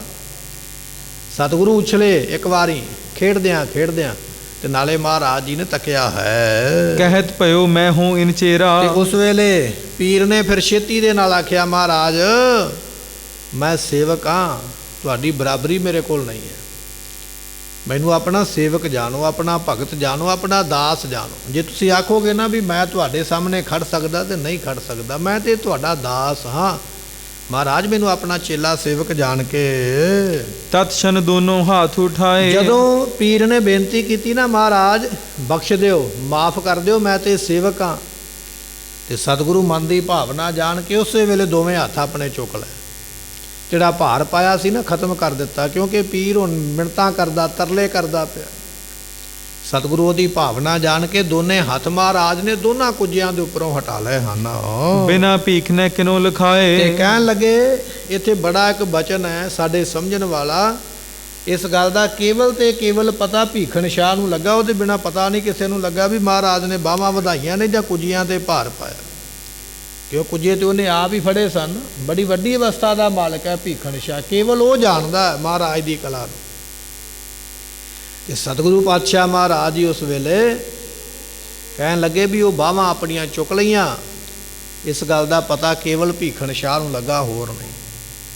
10ਵੇਂ ਪਾਤਸ਼ਾਹ ਦੇ ਦਰਬਾਰ ਦੇ ਵਿੱਚ ਇੱਕ ਵਾਰੀ ਇੱਕ ਵਿਅਕਤੀ ਨਾ ਢਾਲ ਲੈ ਕੇ ਆ ਗਿਆ, ਜਿਹੜੀ ਦੁਸ਼ਮਣ ਦੇ ਨਾਲ ਲੜਦਿਆਂ ਵਾਰ ਰੋਕਦੀ ਹੈ। ਢਾਲ ਬੜੀ ਸੋਹਣੀ ਬਣੀ ਹੋਈ, ਬੜੀ ਸਿਫਤ ਕਰਨ ਲੱਗ ਪਿਆ, ਕਹਿਣ ਲੱਗਾ ਮਹਾਰਾਜ ਇਸ ਢਾਲ ਤੇ ਗੋਲੀ ਵੱਜ ਕੇ ਪਿੱਛੇ ਮੁੜ ਜਾਏਗੀ, ਪਰ ਗੋਲੀ ਇਸ ਢਾਲ ਦਾ ਵਿਗਾੜ ਕੁਝ ਨਹੀਂ ਸਕਦੀ।